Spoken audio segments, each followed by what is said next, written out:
Did you know that distraction is the first mental resort your brain uses to escape from the negative emotions triggered by a task or intention? Distraction isn't just a minor inconvenience. It's the catalyst for procrastination and delays that keeps you trapped in a cycle of unfulfilled potential. Hello there, and welcome to Beating Procrastination series with Victory Daniel. This year, we vehemently say no to procrastination. From our previous episode, we learned that distraction is a critical component of the vicious cycle of procrastination. Procrastinators consistently turn to distraction as an escape route from the main task, seeking short-term relief from uncomfortable emotions like anxiety, fear, or overwhelming feeling. Distraction fuels procrastination. If you missed the last episode, please check my channel and watch episode 2 talking about the vicious cycle of procrastination. Join me today as I reveal powerful and practical ways to overcome distractions and break the vicious cycle of procrastination. What exactly are distractions? Distractions can take many forms, and sometimes they appear completely legitimate, but they all have one thing in common. They fuel procrastination by providing a temporary escape from the discomfort of facing your actual responsibilities. Let's explore the 3 most common categories of distractions. Number 1, digital distractions. Our generation or this dispensation is affected by digital distractions the most. This is a silent productivity killer. These are the most pervasive distractions in our modern world. It could be email notifications. You say, let me just quickly reply to this email. This happens to me a lot. It has happened to me a lot before I broke away from the cycle of procrastination. Let me just respond to this email, and I lose track. I lose the flow of the tasks I was doing. It could be social media alerts, LinkedIn for professionals. Once someone puts a comment on a post you have made, and immediately you want to go reply, especially when the person is antagonizing you. It could be Instagram, Twitter, Facebook. Alerts from these platforms make us leave our main tasks to engage in what's happening. It could be messaging apps that buzz with urgent notification. It could be news websites. There's a pop-up, breaking news update, and you want to hear the breaking news. Especially in our society where we have a lot of political and issues around insecurity. You want to always stay abreast. For some, it's online shopping. You just want to check prices. You just want to do window shopping on the app, and then hours you are there. For some, it could be just video streaming platforms. Autoplay of the next episode, and there is the trap. What starts as just checking for a few minutes can easily turn into hours of mindless scrolling. Your brain gets hooked on the instant dopamine that hits from the likes, the comments, the new content, making it increasingly difficult to return to the less stimulating activity that you were doing, which is most important. That's it about digital distractions. I know we can relate to this very well. Almost everyone can relate to this in our modern society. Distraction number 2, physical distraction. This is mostly about your environment, the hidden influence of your environment. This can be unplanned visitors, when a visitor drops by just for a quick chat. This has happened to me before when I have this colleague that always passes by just for a chat, just to say hi, and then we end up talking for 1 hour, 2 hours. It might be cluttered workspace that creates visual chaos and mental overwhelm for you. There are people like me that cannot work in a workspace that is chaotic and disorganized. That would be a major distraction. It could be an uncomfortable sitting position or poor lighting that could affect your focus at the time. It could be a noisy environment that makes you not to concentrate. Example, construction happening next to your office, traffic or chatty co-workers shouting can be a distraction and you can't concentrate on the task at hand. It could be household chores. It could be family members needing attention. It could be temperature issues. It's too hot, it's too cold, poor air circulation that distracts you, make you uncomfortable. All these are the physical distractions that has to do with your environment. The reality is, while some of the physical distractions are genuinely unavoidable, many of them, we create the subconscious justification for avoiding the main task. You might think that this is justifiable, but the truth is, we look for ways to justify because it is a convenient excuse to procrastinate. Number 3, mental distractions. These are internal chaos in your mind. These are the most insidious distractions because they happen inside your mind, which controls the output of your activities.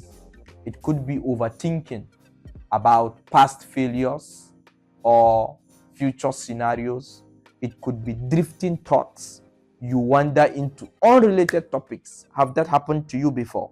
That you are doing a task and your mind just drifts into a completely different topic from what you are doing, and you begin to think about it, and that can even lead you to picking up your phone to call someone or to do something else related to what your mind drifted to.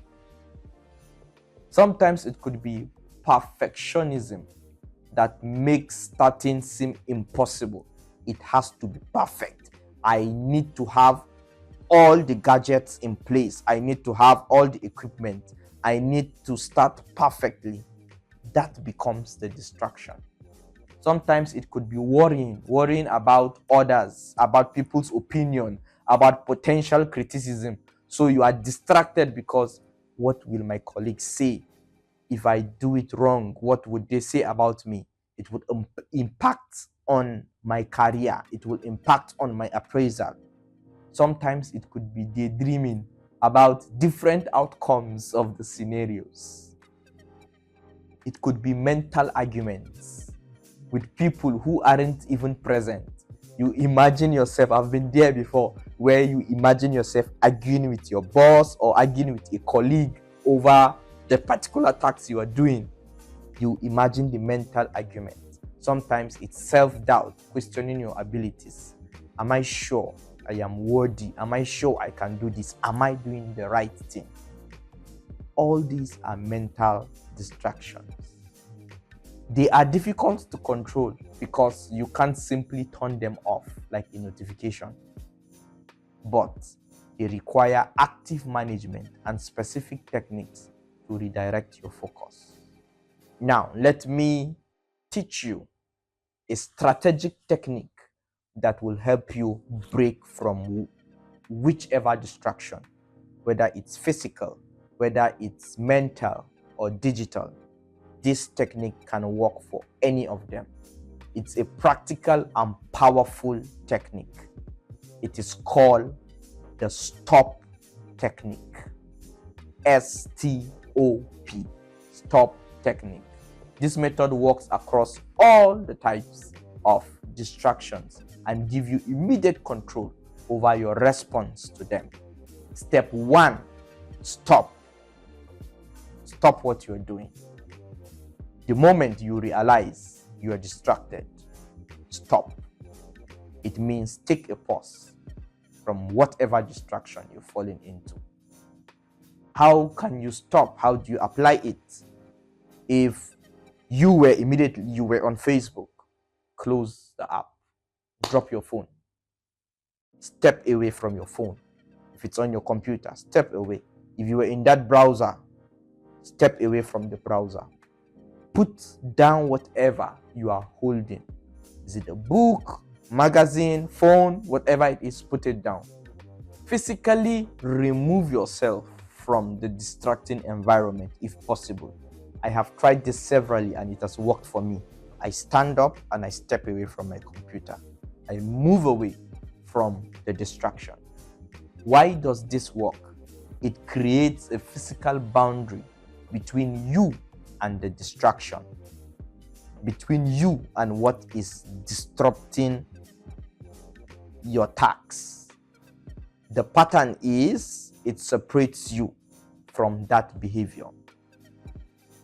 That is why this works very well. Step 2, take a conscious breath. This means that you perform a deliberate mindful breathing exercise. There's this breathing exercise I commonly use in our sessions, in our activities. We call it the 4-4-4. What do? You breathe, you inhale slowly, counting 4, hold your breath 4 counts, and you exhale slowly, counting 4. And you repeat this 4 times. But if you have breathing challenges, please do not do it for long. So what do? You inhale, breathe in, and you count 4. So I give you an example. You breathe in, out.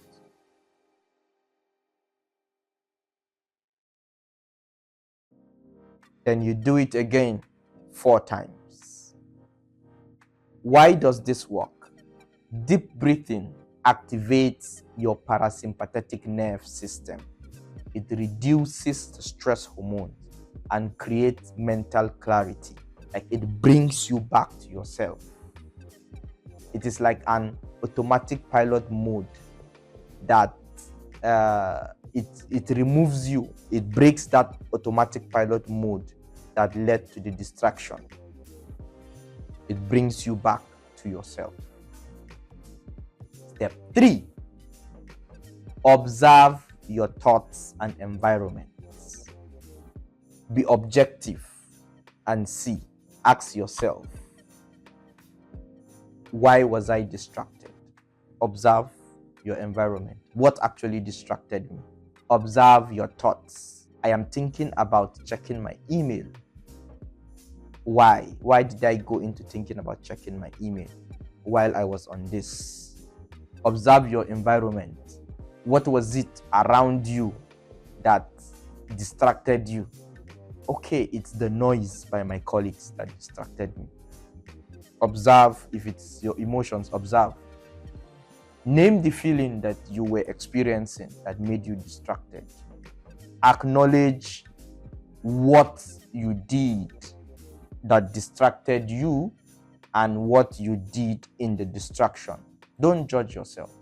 Just observe without making judgments or just, okay, I was distracted because I thought about the party that happened in the last weekend and I went to check the people that attended the party. I was checking the social media handles to see comments, to see videos, to see photos. Acknowledge what happened, what distracted you, and what you did.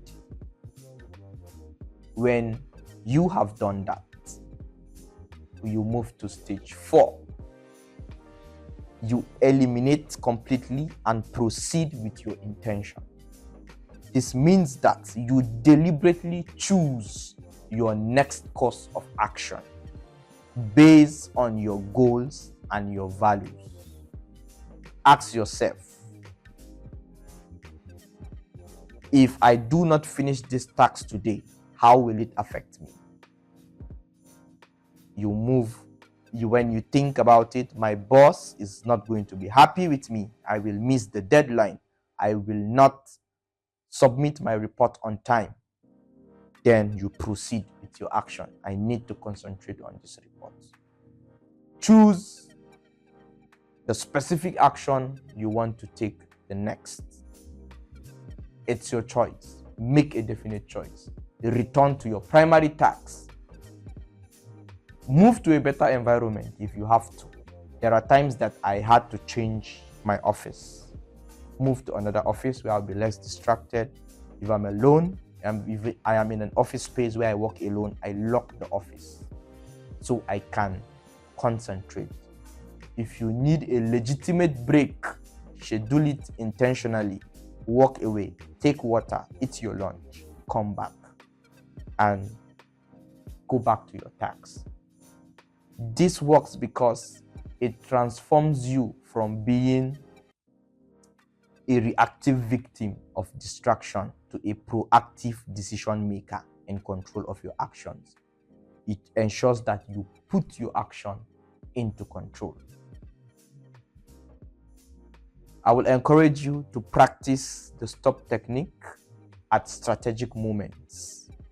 Before checking your phone, when you notice you are drifting from your important work, before engaging in endless discussions, when your environment begins to distract you, when you are transitioning in periods from one task to another, when there are some changes in your environment, there are movements here and there, you can picture out those distractions.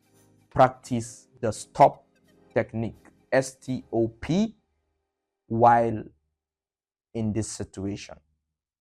Remember, distractions are not the enemy. They are signals that your brain is trying to eliminate negative emotions.